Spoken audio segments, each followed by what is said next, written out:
Jóvenes y señoritas, muy buenos días. Primero que todo quiero darles desde este cómodo lugar, es decir, desde mi casa, un fraternal saludo. Quiero mandarles una voz de aliento y esperanza para que sepan afrontar el momento histórico y tan difícil que en estos momentos estamos viviendo. No olviden de cuidarse, no olviden de permanecer en sus casas y no olviden ante todo de esperar con paciencia a que esta situación de alguna manera termine y lo más importante para que puedan adquirir las lecciones necesarias y para que aprendan a afrontar este tipo de situaciones que ponen sin lugar a dudas en riesgo a la humanidad y en especial a nuestras familias. Bueno, primero que todo, el tema que vamos a ver hoy se llama el régimen liberal o liberalismo. ¿Listo? Entonces nos vamos a enfocar en estas diapositivas. Bueno, como ustedes recordarán, el tema anterior que nosotros vimos se llama la Nueva Granada. En este caso, la Nueva Granada nace después de que la Gran Colombia se destruye totalmente. Recuerden que la Gran Colombia estaba integrada por los países de Ecuador, Venezuela y Colombia. Y esa Nueva Granada fue una idea política liderada por Simón Bolívar y en gran parte también por el general Santander para evitar una posible reconquista de la corona española. ¿Listo? Entonces, como eran tantas las rivalidades políticas entre las élites, esa vasta experiencia de esa creación de la Gran Colombia empezó a destruirse y sus naciones empezaron a independizarse. Por esta razón, nuestro país se llamó la Nueva Granada. Ecuador y Venezuela también empezaron a aparecer en el escenario político latinoamericano. Entonces, recuerden que esa Nueva Granada fue liderada por dos presidentes. En este caso, el primero de ellos fue Francisco de Paula Santander y José Ignacio de Márquez. Durante esta época se dieron ciertas transformaciones educativas. También, desafortunadamente, ocurrió un conflicto que se conoce como la Guerra de los Supremos, el cual de alguna manera fue una de las primeras y muchas de las guerras civiles que va a afrontar el siglo XIX colombiano. Lo primero que hay que señalar es que el régimen liberal o el sistema político liberal en sus inicios defendió el federalismo. Hay que señalar que las ideas federales siempre han estado asociadas a la personalidad histórica de Francisco de Paula Santander, mientras que las ideas centralistas han estado ligadas a Simón Bolívar. Ahora, hay que tener en cuenta que esa Nueva Granada en sus inicios fue una idea federal. En este sentido, se dividieron prácticamente en 8 estados. Tenemos en este caso el estado de Santa Marta, de Cartagena, Bogotá, Popayán, entre otros. ¿Listo? Sigamos. Ahora, hay que tener en cuenta que obviamente una de las máximas expresiones de la existencia de ese Estado liberal fue el liberalismo colombiano, que en este caso es el Partido Liberal, lo cual nos muestra que ese Partido Liberal se fundó a mediados del siglo XIX, es decir, entre 1848 y 1850. A la par, ese Partido Liberal también, a la par del nacimiento de ese Partido Liberal, también surgió el Partido Conservador, es decir, dos partidos totalmente antagónicos. Bueno, hay que tener en cuenta otra situación. Ese Partido Liberal que nosotros vemos aquí se dividió en sus inicios entre gólgotas y draconianos.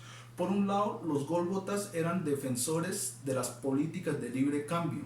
En este caso, esas políticas de libre cambio se expresaban en el hecho de que nuestro país debía dedicarse solamente a exportar materias primas y también se debía dedicarse a exportar productos agrícolas. Es decir, hay que tener en cuenta que con las guerras de independencia, gran parte de la vida comercial, gran parte de la vida industrial fue totalmente exterminada. Es decir, no existía una industria y no existía un comercio totalmente establecido.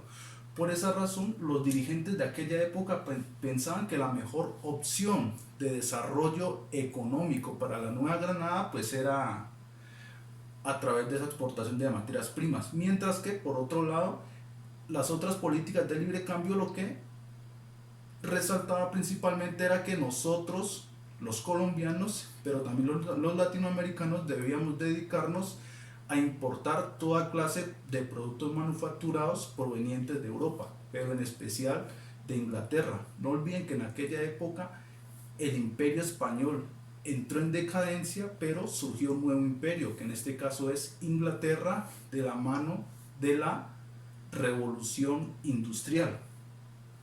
Listo. Sigamos con otra diapositiva. Ahora,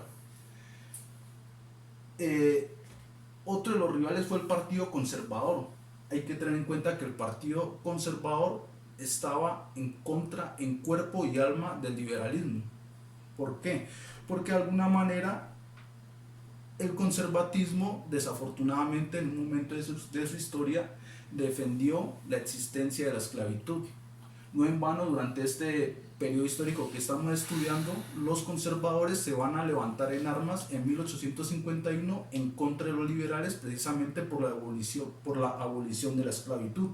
Ellos, por ejemplo, promovieron la existencia de los valores hispánicos, es decir, la gran herencia de la tradición española. Por esa razón, para ellos nunca vieron como algo bueno el hecho de que nuestra nación se independizara de España.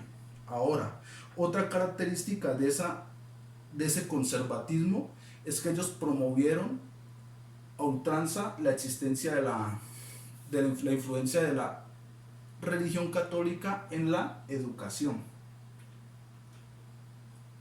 Ahora, hay que tener en cuenta que uno de los principales promotores de esas reformas liberales fue el general José Hilario López. José Hilario López fue uno de los muchos presidentes que dio la ciudad de Popayán.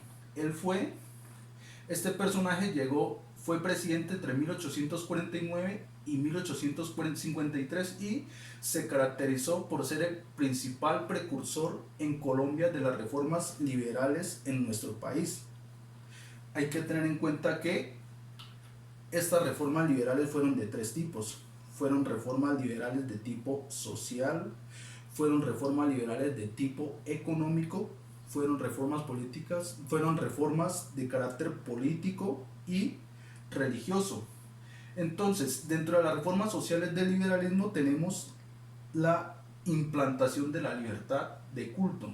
En este caso, la imagen que nosotros encontramos aquí muestra dicha expresión social. En este caso, la primera religión sería la religión judía, religión católica, los budistas, los árabes y en este caso los hindúes. Es decir, de lo que trataba el liberalismo era de promover que existiera la libertad religiosa, de que no hubiera una religión oficial en el Estado. Hay que tener en cuenta que, por ejemplo, esa expresión de la libertad religiosa se manifestó cuando ellos decidieron crear una constitución política en la que por primera vez en la historia se dijo que el poder no proviene de Dios, sino en este caso de el pueblo y para el pueblo, en aspectos tan cotidianos y elementales como esos. La otra característica, la educación es gratuita. Esa es otra de las bondades del sistema liberal, en la medida que el liberalismo fue el primer sistema político y económico en la historia que propuso que la educación debe ser gratuita, universal y de paso obligatoria. Hay que señalar que antes de la llegada de los liberales al poder,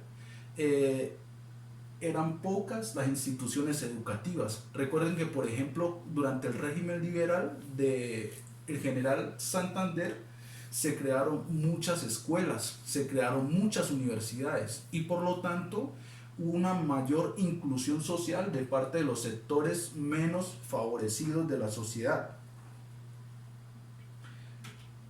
Ahora, otra de las características, la libertad de imprenta. Como ustedes sabrán, estamos en una época histórica en donde no existe la televisión. Entonces, por lo tanto, esa libertad de imprenta se manifestaba principalmente en la impresión de libros, en la impresión de la prensa. Por lo tanto, se le dio vida a muchos periódicos, se le dio vida a la impresión de muchos libros y por lo tanto se promovió también la libertad de pensamiento. ¿Por qué? Porque de alguna manera, al promoverse la libertad de impresión, se llevó a que muchos de los distintos pensamientos, tanto provenientes de Europa como de otros continentes, empezaran a ser estudiados en nuestro país.